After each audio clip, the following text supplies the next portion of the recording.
A mensagem dirigida às organizações estrangeiras consideradas terroristas era direta. As autoridades afirmavam que elas seriam tratadas da mesma forma que antigos grupos extremistas já combatidos. Declaravam que iriam em contralós, identificar toda a sua rede e persegui-las e eliminá-las sem hesitação. O secretário de Defesa dos Estados Unidos, Pete X, confirmou aquilo que muitos já temiam. Segundo ele, o presidente Donald Trump, havia tomado sua decisão final sobre a crise na Venezuela e autorizado uma operação destinada a eliminar completamente os líderes do chamado Cartel dos Sóis. Durante uma entrevista televisionada, Eggett falou com voz firme e olhar fixo na câmera, deixando claro que não havia mais espaço para dúvidas. Eles seriam localizados, suas redes seriam mapeadas e todos seriam abatidos. A frase, colocada de forma tão seca, não era apenas retórica militar, era a confirmação oficial de que o presidente havia dado sinal verde para ações letais dentro da Venezuela, transformando o combate ao narcotráfico em uma missão de execução direta contra figuras importantes do governo de Nicolás Maduro. Essa declaração não surgiu de maneira isolada. Ela completou um conjunto de acontecimentos que se desenrolou nos 3 dias anteriores. O maior porte-aviões do mundo, chamado Gerald A. Ford, uma verdadeira cidade flutuante de 100 mil toneladas, capaz de lançar quase uma centena de aeronaves e transportar milhares de militares, havia sido posicionado a menos de 500 quilômetros da costa venezuelana. Sua presença tão próxima não tinha nada de amistosa ao redor dessa gigantesca embarcação. Navegavam 3 navios de guerra, equipados com tecnologia furtiva e preparados para lançar mísseis de longo alcance em poucos minutos. Na região já se encontravam milhares de militares americanos. Caças modernos sobrevoavam o espaço aéreo próximo ao país, enquanto bombardeiros de grande porte realizavam patrulhas prolongadas sobre o Caribe. Enquanto isso, na madrugada de sábado, 3 torres de transmissão de energia no estado de Anzoátegui desabaram após explosões coordenadas. As imagens mostravam estruturas metálicas de grande porte caídas, como peças de dominó, cabos retorcidos pelo impacto e faíscas, iluminando a escuridão. As autoridades venezuelanas afirmaram que se tratava de sabotagem criminosa, mas em Washington muitos acreditavam que o próprio governo venezuelano havia provocado as explosões para culpar os Estados Unidos e justificar medidas internas de repressão ou algum tipo de ataque preventivo. Segundo opositores do regime, esse tipo de estratégia é comum em governos que já se encontram fragilizados. A resposta de Caracas foi imediata e intensa. O presidente Maduro decretou alerta máximo em todo o país.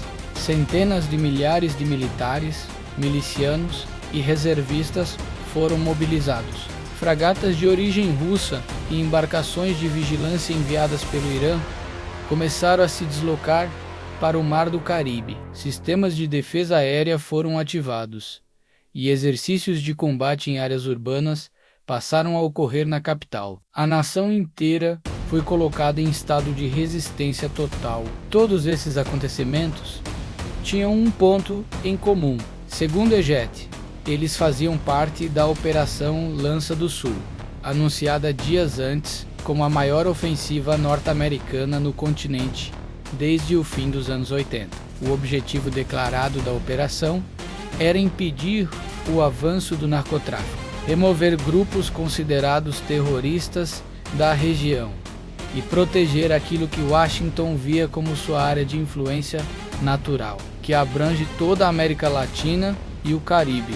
Na prática, isso autorizava o uso de ataques aéreos e navais sem necessidade de aprovação do Congresso americano. Diversas ações armadas já haviam sido realizadas nos meses anteriores, resultando em dezenas de mortos e destruição de embarcações ligadas ao tráfico. Com a chegada do porta-aviões Gerald A. Ford, a operação passou a ter capacidade de atacar alvos dentro da própria Venezuela, sem enviar tropas terrestres. Egete descreveu essa capacidade como uma espada capaz de atingir diretamente o coração do que chamava de ameaça narcoterrorista. Segundo a nova diretriz presidencial, Maduro e os principais nomes ligados ao cartel dos sóis não sobreviveriam à crise. Não haveria mais negociações ou prazos. Haveria caça direta. E os Estados Unidos haviam posicionado seu maior instrumento militar para garantir que essa decisão fosse cumprida. O clima no Caribe se tornou explosivo. Bastaria o lançamento de um único míssil, seja por forças americanas ou por alguma bateria de defesa posicionada na costa venezuelana, para que não houvesse mais retorno. Muitos analistas afirmavam que essa era a situação mais perigosa vivida na região desde a crise dos mísseis de Cuba, com a diferença de que não existia agora um canal de comunicação direto capaz de evitar um confronto inesperado.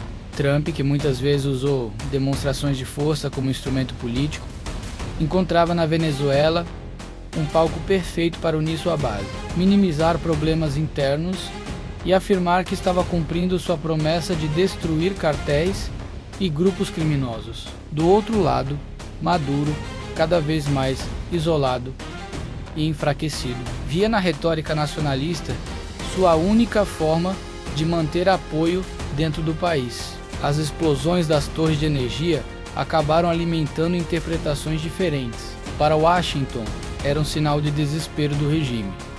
Para Caracas, era uma prova de agressão estrangeira. O risco maior não era uma invasão terrestre completa, mas uma campanha de ataques precisos destinados a eliminar a liderança do governo.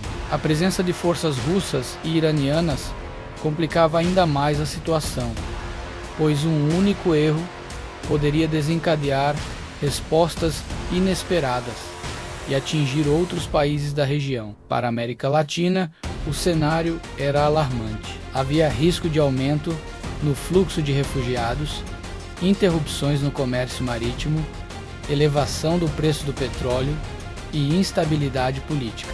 Brasil, Colômbia e Guiana seriam diretamente afetados. No fim das contas, quem mais sofreria seria a população venezuelana, já esgotada após anos de crise humanitária. A história mostra que quando líderes que só se comunicam pela força entram em choque, o lado mais fraco costuma quebrar primeiro. Nesse momento, Maduro está muito mais vulnerável do que Trump, a menos que alguma negociação de última hora seja conduzida por países como China ou Brasil. O mais provável é que o mundo assista ao início de um conflito curto, duro e assimétrico, capaz de mudar de forma profunda o equilíbrio político da América do Sul. Se você gostou do conteúdo, não se esqueça de curtir e se inscrever para ajudar o canal. Você pode também se tornar membro ou contribuir com seu valeu. Ative o sininho para ficar por dentro das próximas novidades. Até a próxima!